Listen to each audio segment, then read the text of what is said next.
Bom, vamos começar então, gente. Bom, não tem como falar de eletrônica se a gente não entrar no mérito de material semicondutor. Eu acho que vocês já, a essa altura do campeonato, já devem ter percebido que existem 3 tipos de materiais no mundo da elétrica, né? Condutor, isolante, pode entrar, e semicondutor. Deixa eu fazer uma pergunta, me dá um exemplo de um material condutor.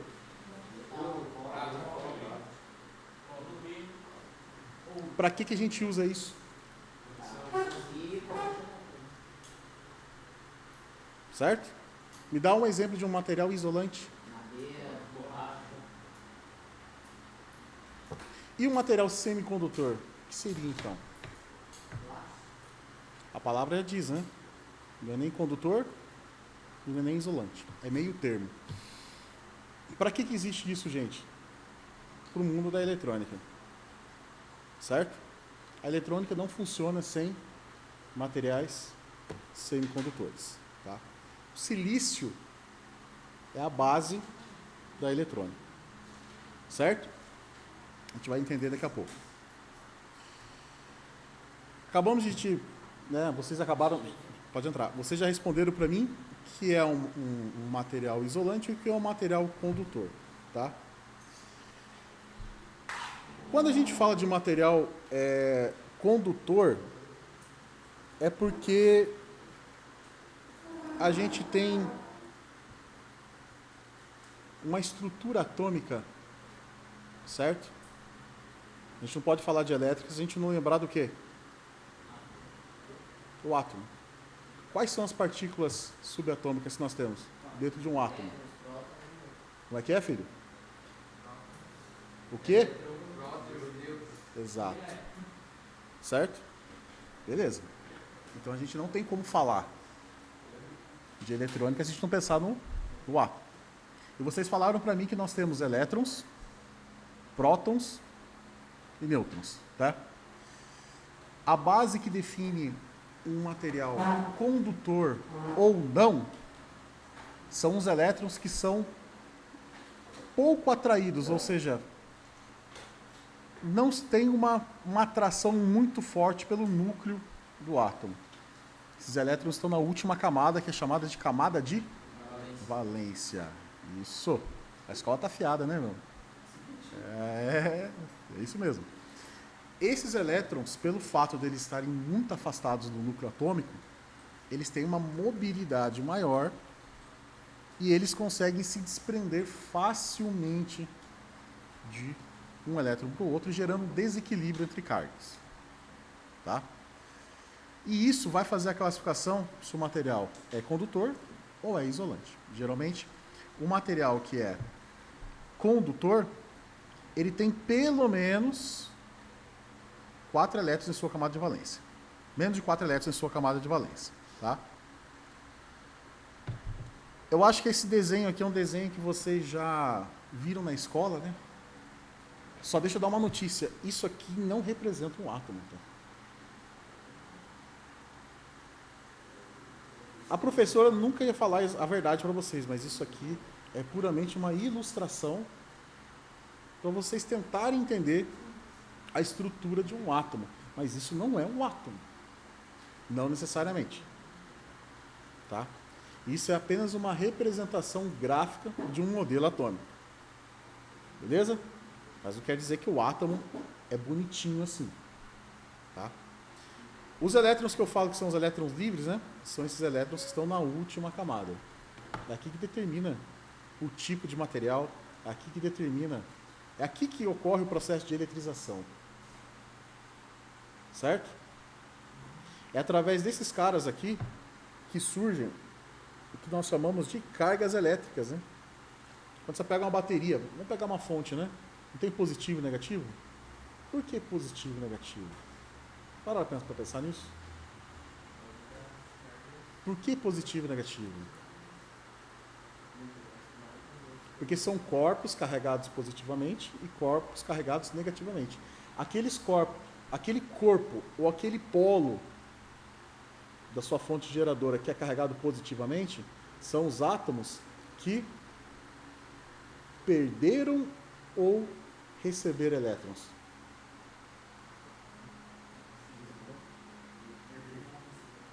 Quando você olha para a polaridade de uma fonte geradora de tensão, beleza? Aquele corpo que é carregado positivamente, ele possui uma estrutura atômica que perdeu elétron, que ganhou elétron. Positivo ele perdeu. Positivo ele perdeu. Estão conseguindo raciocinar? Concorda comigo que o átomo que perde elétron, ele tende a ter mais cargas positivas do que negativas? Sim ou não?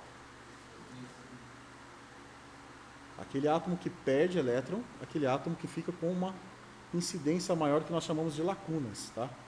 Que são as cargas positivas. E aquele átomo que recebe elétron,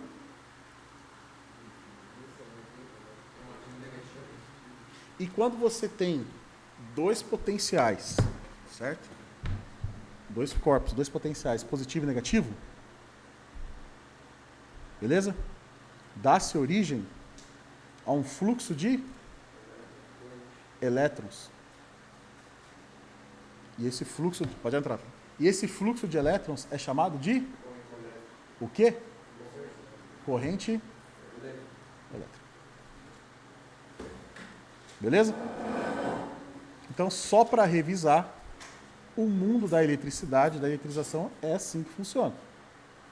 Ok? Então, tudo se dá na camada de valência. Tá? Bom, olhando aqui o átomo de cobre. Não vou pronunciar a sigla. Beleza?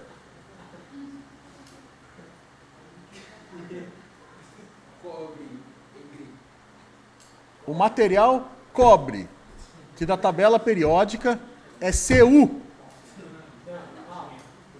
Tá bom? Ok? O material cobre, que na tabela periódica é o Cu, certo? Ele tem apenas um elétron na camada de valência. Se ele tem apenas um elétron na camada de valência, quer dizer que a atração no núcleo é muito fraca. Obviamente, por que é chamado de elétron livre? Porque o elétron livre é aquele cara que provavelmente vai se desprender daquela partícula subatômica e passar para outra. Se não fizer isso, não gera fluxo de corrente. Tá? Nesse caso aqui, o Cu, que é o cobre, tá? É um bom condutor. Beleza? Agora, e quando a gente fala de materiais semicondutores? Quando a gente fala de semicondutor, a gente já lembra do quê? Dos circuitos integrados, né? Lembra ou não lembra? Não lembra do circuito integrado? O que é um circuito integrado? O que é um circuito integrado? O famoso CI. O que é um circuito integrado? O que é um circuito integrado? Um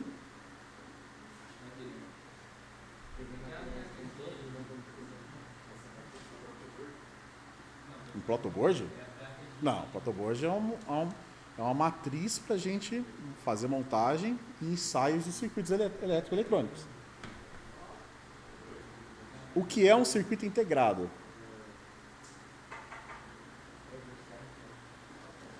Vamos à definição. O que é um circuito?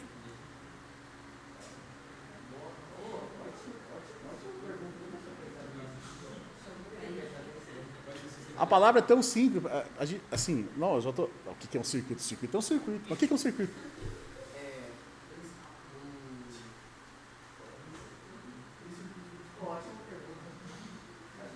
O que é um circuito?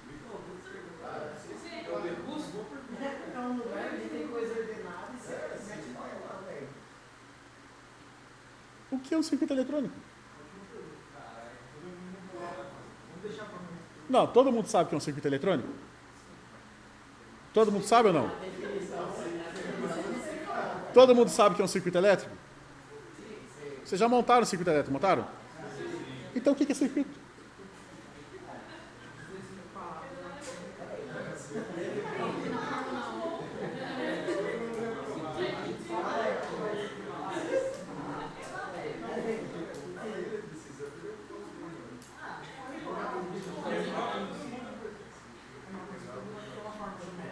Vamos pensar, o que é composto por um circuito?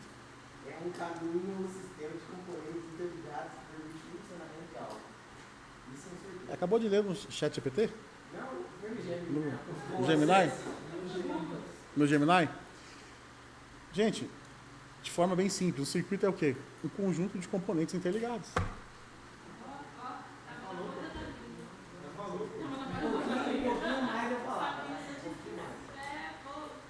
O que é um circuito? Um conjunto de componentes interligados. E quando a gente fala integrado?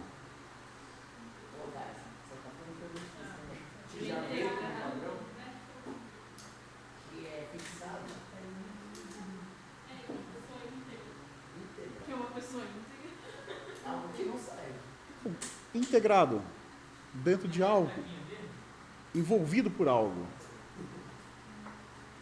No nosso caso, seria o quê? Se você pegar, por exemplo, o CI, vamos dar alguns exemplos aqui. Vou pegar o microcontrolador do PIC18F4520 do encapsulamento SMD QFP48.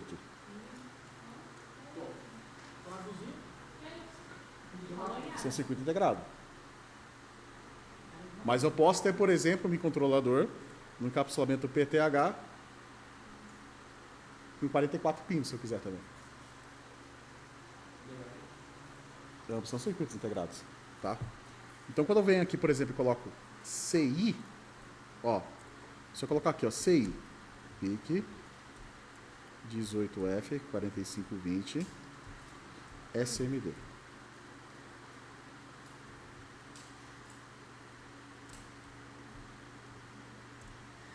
QFP. Eu estou falando desse cara aqui, ó.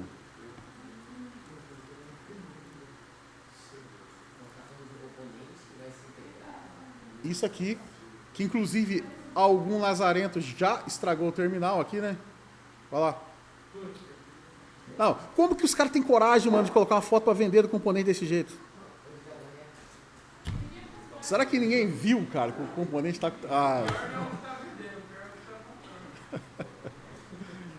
Ai, meu Deus, não. Eu me recuso a dar esse exemplo aqui com o terminal desse jeito, velho. Olha só. É um QFP44. Gente,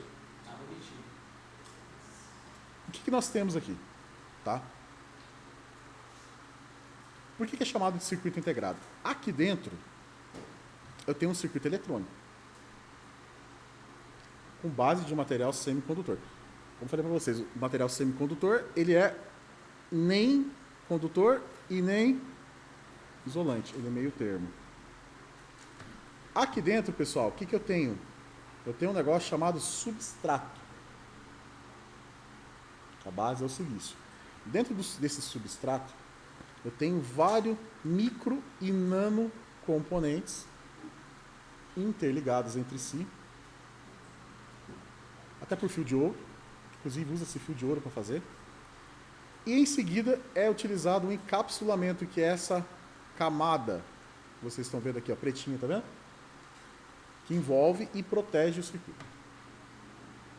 Beleza? E o circuito integrado, ele tem vários formatos padronizados. Eu tenho, por exemplo, QFN, eu tenho, por exemplo, BGA, que é o BGA, eu tenho QFP. Para que esses nomes, professor? Porque é o seguinte, cada encapsulamento tem um modelo de terminal, que é onde você vai fazer o encaixe na placa. Se eu colocar, por exemplo, BGA, olha lá, ó, que é o Ball Grid Array, que é uma matriz, né, de esferas, você vai perceber que o circuito integrado tem os terminais de um formato diferente. Certo? Então, quando a gente entra nesse mundo, né, dos componentes eletrônicos, a gente tem que se preocupar com que tipo de encapsulamento você vai trabalhar.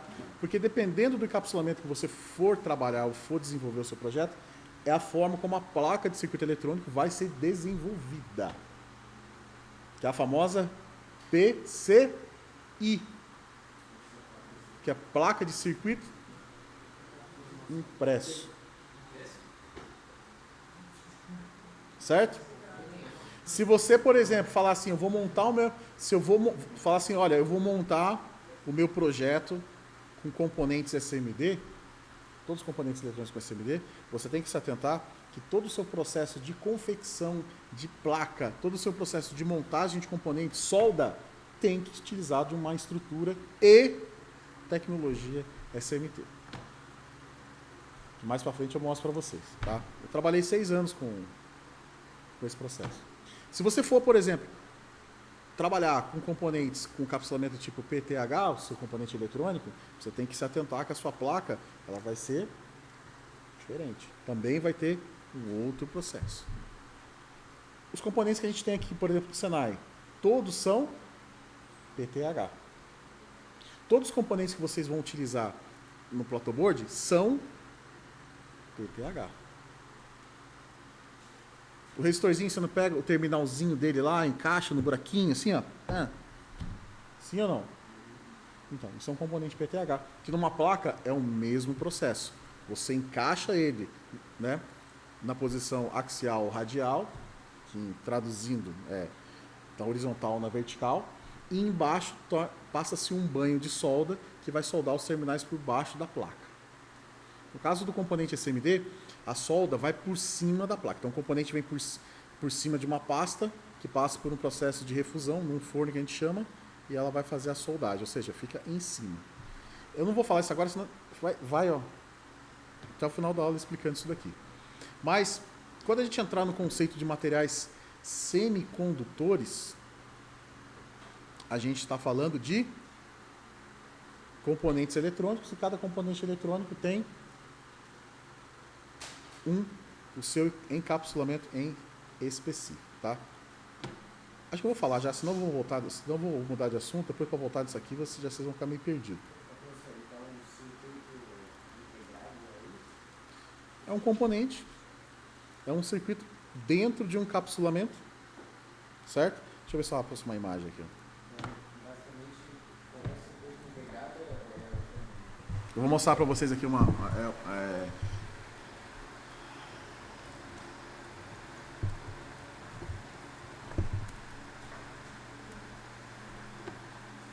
Olha só. Isso aqui é uma wafer que nós chamamos, tá? Dentro dessa wafer, isso aqui que vocês estão observando são vários circuitinhos, ó. Cara, isso aqui é fantástico.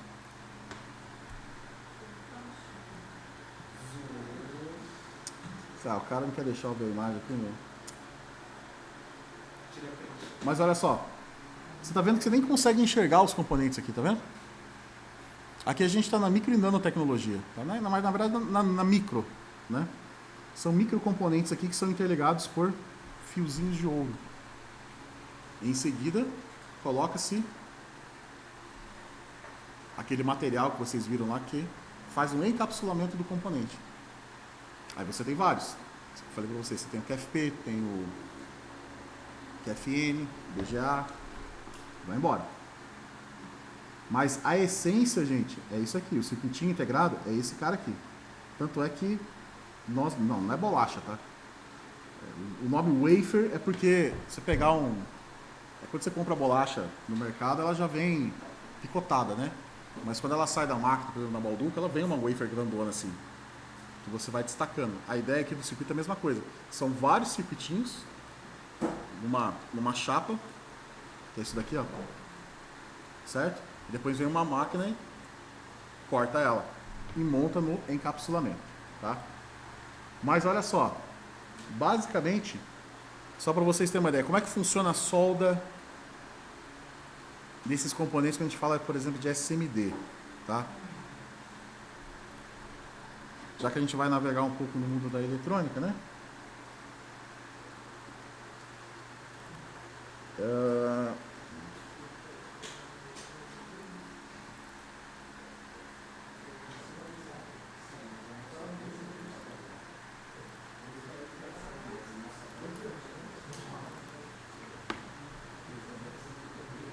Só para vocês terem uma ideia.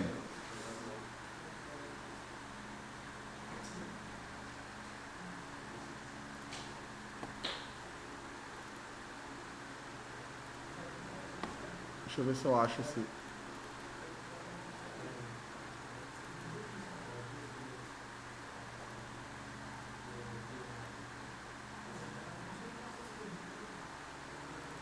Eu não tô achando o vídeo.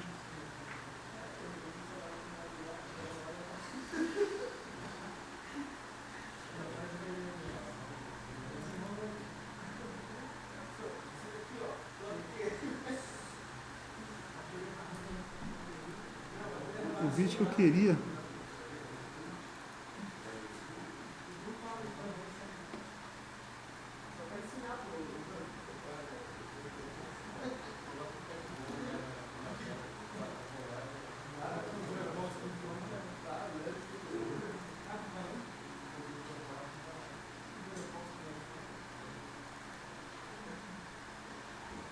Ó, só para vocês terem uma ideia, como que um componente SMD é soldado.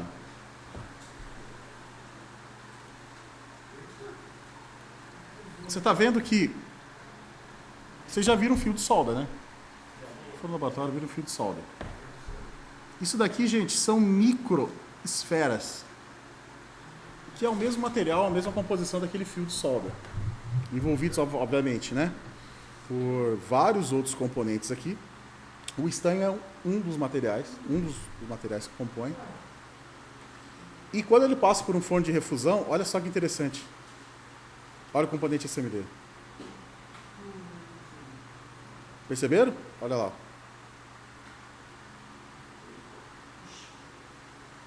Isso é um componente SMD, encapsulamento SMD. Por isso que eu falei para vocês, a forma como vocês escolhem ou definem o componente eletrônico é a forma como vocês vão definir. A forma como vai ser, o processo vai ser definido também, porque esse processo aqui, gente, é totalmente diferente. Como vocês imaginam que esse componente é montado numa placa? Ser humano?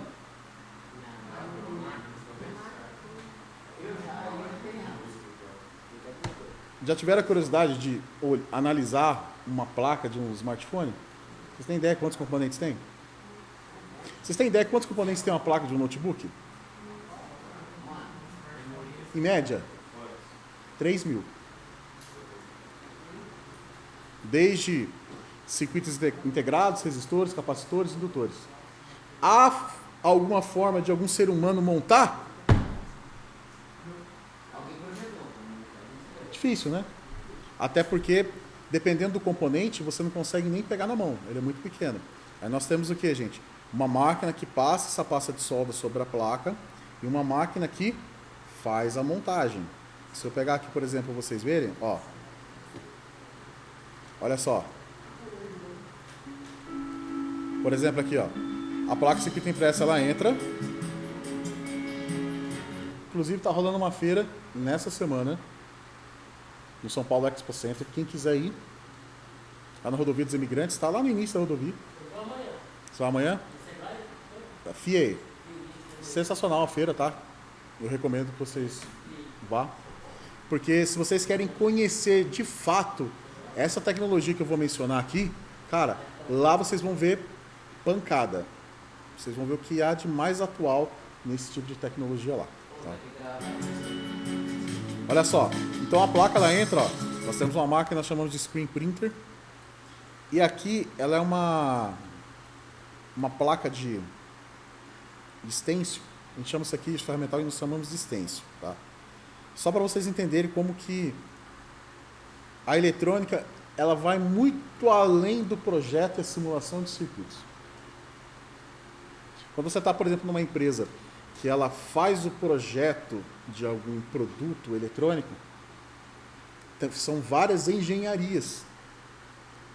Você tem uma engenharia de produto, que são engenheiros mecânicos, engenheiro eletricista, engenheiro eletrônico, engenheiro de automação, que são os caras que vão projetar o circuito eletrônico. Fechou?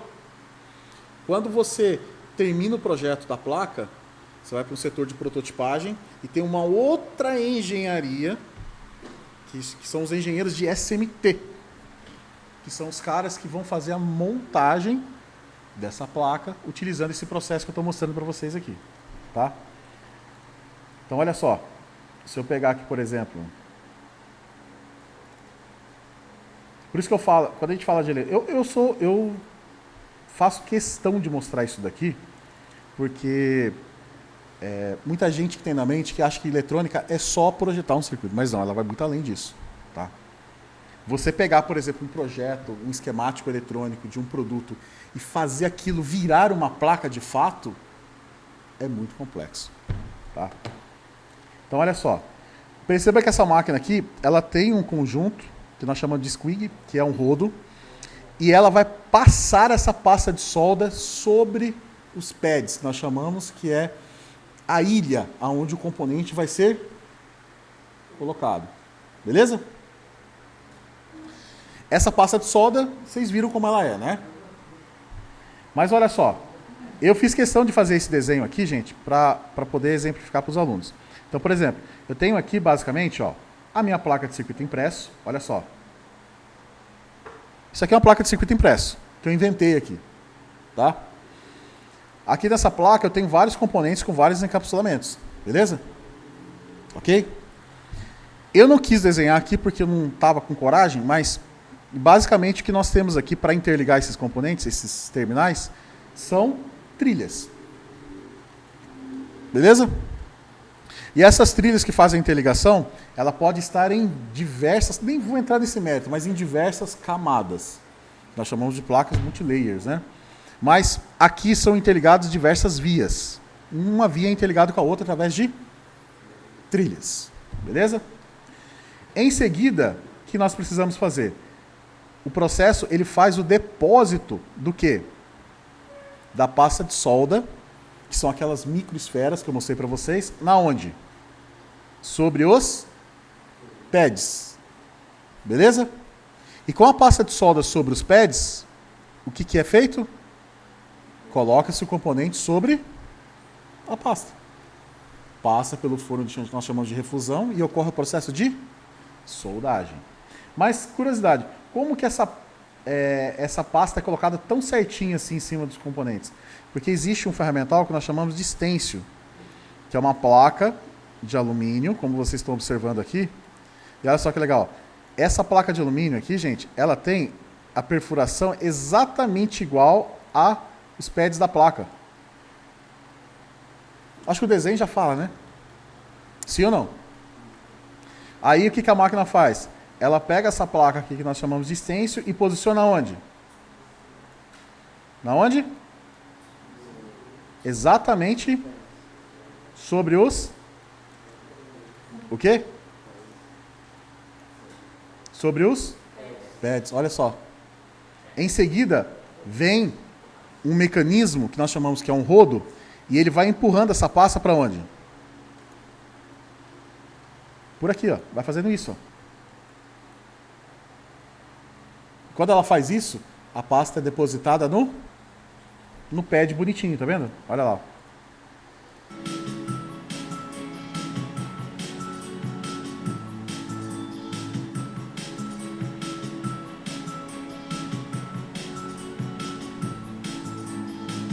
Aí vocês pensam, como que é montado o componente? Se uma placa de um notebook, por exemplo, tem em média 3 mil componentes, e eu preciso fazer uma produção de 150 notebooks por hora, tem como o ser humano fazer isso?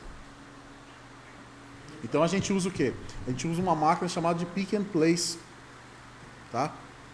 Ou outras pessoas dão o nome de insersora, mas eu costumo chamar de pick and place, tá? Que é pegar e colocar. O que essa máquina faz? Ela é uma máquina que ela tem cabeças robotizadas, como vocês estão observando aqui. Cara, eu adorava mexer nisso. Isso aqui é muito legal. A tecnologia disso aqui é absurda. Se alguém um dia tiver a oportunidade de trabalhar com esse tipo de tecnologia, é muito legal. Paga-se muito bem. Paga-se muito bem. Exige um conhecimento muito bacana para poder programar essas máquinas, operar essas máquinas, tá? Que é um processo muito crítico. Certo? Dependendo da empresa que você for trabalhar, a exigência é absurda. Uma coisa é você trabalhar, por exemplo, numa empresa que faz fabricação de catraca eletrônica. Você vai ter um processo de SMD, não vai? Para poder fazer a montagem das placas da catraca, ok? Outra coisa é você estar, por exemplo, numa Magnete Marelli, que faz, por exemplo, uma placa de injeção eletrônica. Ou da central de controle de um freio ABS. ou de um sistema fly-by-wire dos aviões da Embraer. Beleza ou não? Uma coisa é a gente projetar uma placa, fazer um processo para um celular. Outra coisa é a gente fazer um processo para uma placa que vai dentro de um sistema fly-by-wire de uma aeronave. Professor, o que é o sistema fly-by-wire? Ele é um sistema que... Vocês acham que é o piloto realmente pilota o avião? Só na decolagem e no pouso. Em casos de emergência. Certo? Não, sim. O piloto conduz a aeronave. Beleza ou não? Ele conduz. Mas só que se o piloto fosse conduzir a aeronave 100%, analisar todos os sensores, todos os transdutores do avião, analisar tudo, ele não tem condições. Então precisa ter um sistema computadorizado com redundância para poder fazer isso. Certo? Ou seja, se o vagabundo quiser pegar lá o manche do avião e puxar assim, ô, vou derrubar essa porra, o avião não faz. Ele não faz. Você entendeu? Então tem uma série de recursos de segurança que existe dentro de uma aeronave, por isso que custa milhares e milhares de dólares um avião. Tá? E tudo começa lá na eletrônica que faz a fabricação da placa. Então o que eu quero dizer para você? Por exemplo, se eu fizer uma placa de uma catraca eletrônica, se porventura uma máquina dessa ocorrer uma falha de montar o componente um pouco deslocado, e esse componente, a solda dele gerou um curto com outro componente, eu posso, por exemplo, encaminhar essa placa para um setor de assistência técnica, o setor de assistência técnica vai arrumar, e essa placa vai voltar para a linha de produção, vai produzir a catraca e vai ser todo mundo feliz. Beleza ou não? Toda vez que eu faço uma ressoldagem, a gente perde um pouco da vida útil da solda. Mas, se falhar uma catraca, o máximo que pode acontecer... Ô tio, a catraca não vai aqui. A catraca parou de funcionar. É o máximo que vai acontecer, não é? Sim ou não? Agora, se uma placa de um sistema de controle desse, de um avião falhar, o que acontece?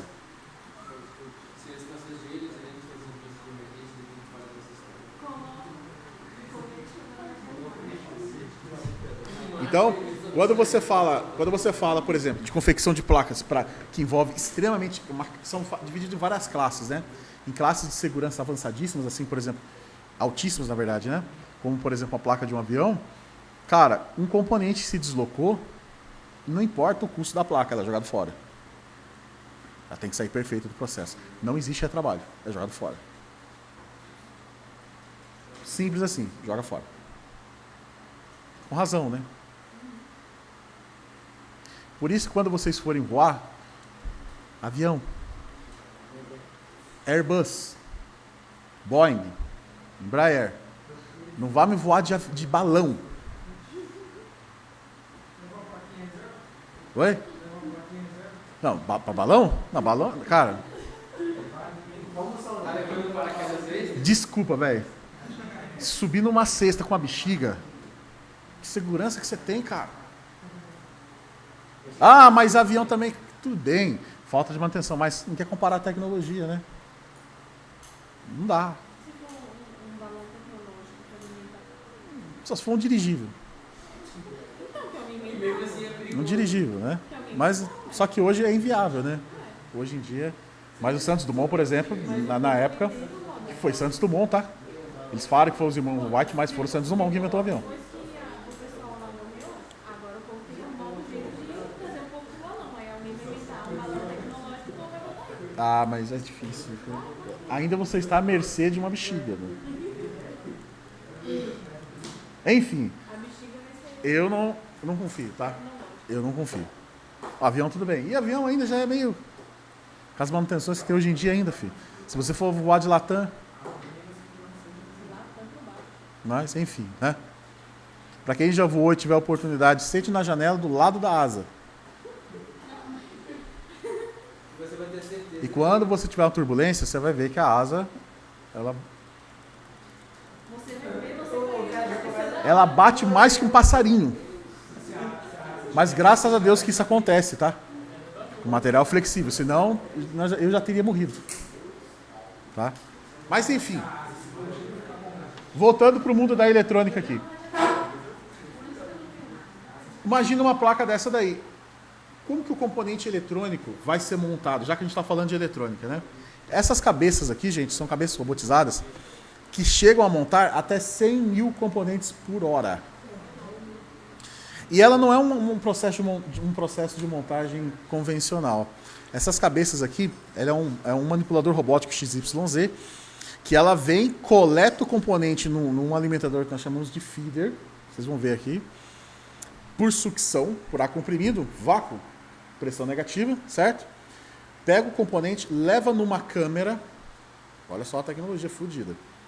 Essa câmera bate uma foto e, baseado no reconhecimento que você, como programador dessas máquinas, vai falar, olha, o capacitor é nesse formato, o resistor é nesse formato, o circuito integrado é nesse formato. Essa câmera vai reconhecer se aquele componente de fato que ela coletou é aquele componente que foi programado para aquela máquina. Por que tem que ser isso, professor? Porque pode ter um abençoado de um operador que monta o componente errado. Beleza? Ou, na hora que ela vai fazer o processo de sucção, pode ocorrer do componente se deslocar e montar deslocado. Então essa câmera é tão fodida que ela bate uma foto, isso para todos os componentes. E ela corrige a montagem. Então se ela pegar, por exemplo, fora de centro, a câmera tira uma foto e corrige. Opa, deslocou um pouquinho, então eu vou deslocar na hora de fazer a montagem. Para ficar perfeito, tá? Só que eu estou falando isso, gente, em 100 mil componentes por hora. Então, muito rápido. Olha só.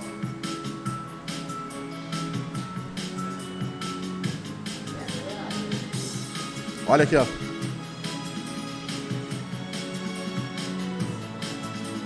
Olha isso. Isso aqui tá super lento, né? Pra vocês verem. Só pra vocês verem como que ela monta.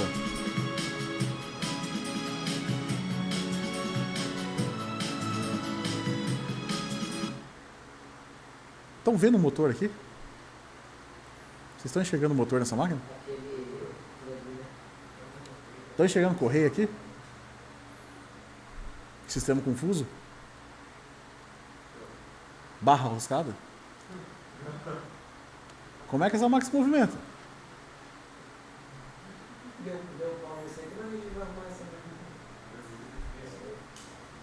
Isso daqui é um eletroímã. Isso aqui é chamado de motor linear. Motor linear trabalha com força de atração linear. Se você pegar um motor de indução trifásica, você deve ter aula. Estão tendo aula de comando, né? Vocês mexeram com o motor. Aquele motor, se você desmontar ele, você vai ver dois principais componentes do motor de indução trifásica, que é o rotor e o estator. Percebam que as bobinas são construídas de uma forma circular, não é? Por quê? Para gerar um campo magnético, nós chamamos de campo magnético girante. Então, quando você induz tensão elétrica, por isso o motor de indução trifásica, induz tensão elétrica nas bobinas, alimenta, ele gera um campo magnético no sentido giratório. Por isso que o rotor gira. Porque é uma força magnética girante. No caso do motor linear, é uma força de atração e repulsão magnética linear. É como se aqui estivesse flutuando, entre aspas. Ou seja, não tem contato.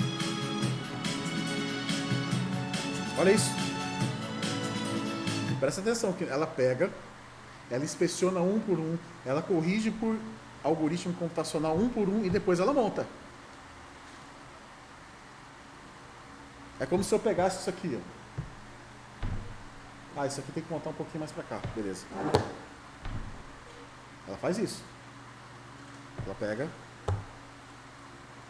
ela olha, tá certo? Tá certo. Peguei um pouco deslocado? Peguei, então vou compensar um pouco a montagem. Montei. Vou de novo. Peguei. Tá certo? Tá certo. Peguei deslocado? Não, não peguei deslocado. Vou montar. Ela faz isso. Tá certo? Não, não é esse componente aqui. Rejeito.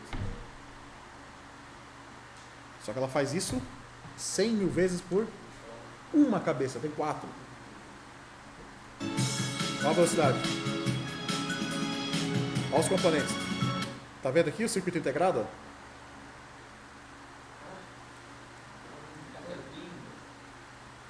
Que espessura que vocês acham que é esse carretel aqui de componentes? Deixa eu mostrar uma coisa para vocês. Entre essa bolinha e essa bolinha tem 4 milímetros. Não sei metros de Então, 1 centímetro tem quantos milímetros? 10. Beleza? Então, 4 milímetros é como se fosse quase meio centímetro. Olha o tamanho do componente, bicho.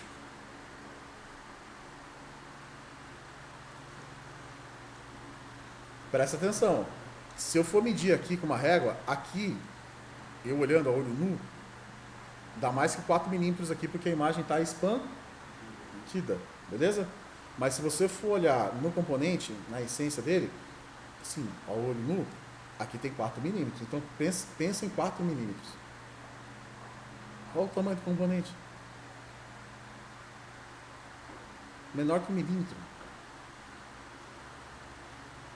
E essa máquina faz a montagem de 100 mil por hora. Aí você tem, por exemplo, encapsulamentos aqui de circuito integrado. Olha lá o circuitinho integrado aqui. Esse cara aqui deve ter uns 3 milímetros do corpo dele. Olha o tamanho do componente. E olha a velocidade da máquina.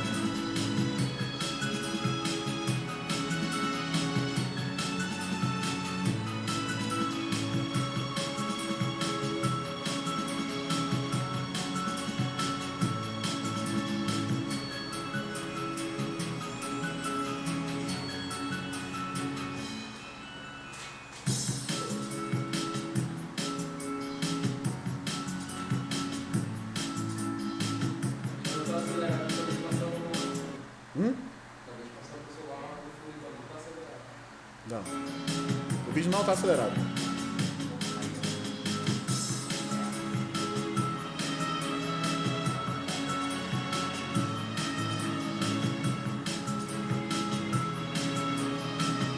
Ó, pegando os componentes maiores. Ó.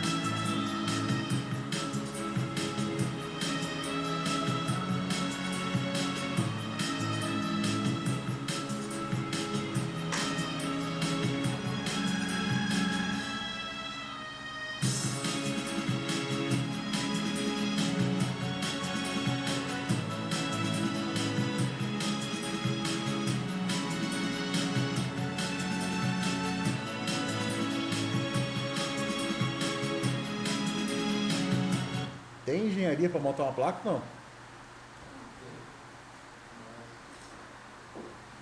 Tem ou não? Professor, essa máquina é o quê? É alemã. Tá? Hoje ela era... As primeiras quem fez foi uma fabricante que vocês conhecem muito, chamada Siemens. Ela criou uma divisão dessas máquinas chamada C-Place. Aí a Siemens resolveu, não quero mexer com isso mais, aí vendeu uma outra empresa chamada ASM, que tem um processo também de fabricação de circuito integrado, né? E hoje eles dão continuidade nesse processo. Professor, quanto custa uma máquina dessa? Tranquilamente aí, em torno de 800 a 1 milhão de dólares. Uma máquina.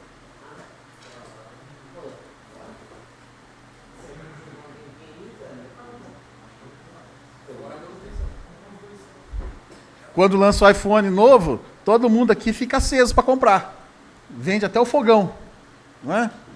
Mas compra o iPhone, não compra? Então não vale a pena investir 1 milhão de dólares numa máquina dessa? Sim ou não? Quando lançou o PS5, todo mundo só faltou vender a mãe para poder comprar. Não é? Então a máquina não vale 1 milhão de dólares? O PS5 foi montado nela, irmão. O seu iPhone foi montado nela. Tá? Na Multilaser nós temos 14 linhas dessa. E aqui em Extrema, infelizmente, nós temos apenas um. Tá? A maior parte é em Manaus, perdão. Multilaser em Manaus tem 14 e aqui em Extrema tem 1. Professor, Já?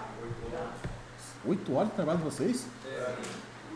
Caramba, meu. Bom, então tá, né?